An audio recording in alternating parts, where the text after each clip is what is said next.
der er Anders Hagen i, hvem der kan slå hinanden hårdest i maven. Ja. Og det er fordi, vi har sådan en lille ritual med, hver gang vi er et sted, så har vi sådan, ved du hvad, så har vi lige en lille udfordring til dem, der faktisk interviewer os. Der er vi faktisk på lov til at slå maven, og bagefter får de lov til at slå mig i maven. Det er en rigtig fed deal. Det er en rigtig fed deal for alle andre. Og jeg er ligesom den ældste. Jeg kan ikke holde til det, jeg er gammel.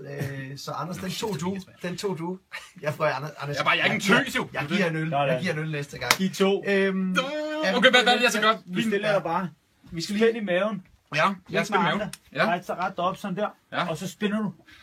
Og så, sådan der. Ja. Vil du slå højre eller venstre hånd? Og vi vil være klar. Det er højre. Det er højre hånd. Jeg slår højre, undskyld. Kom bare. Er I klar? Så, der må slås. Husk at lukke øjnene, det er det bedste. Det er det seriøst. Okay.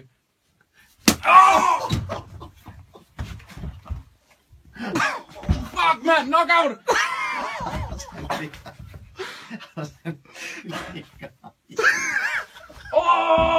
Min mave!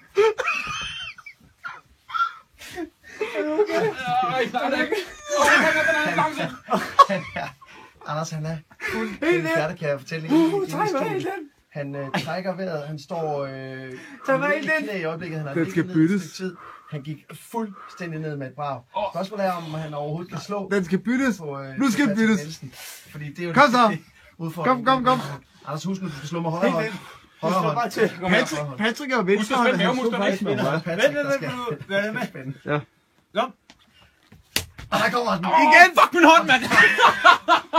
Igen! Som man måske kan høre ret.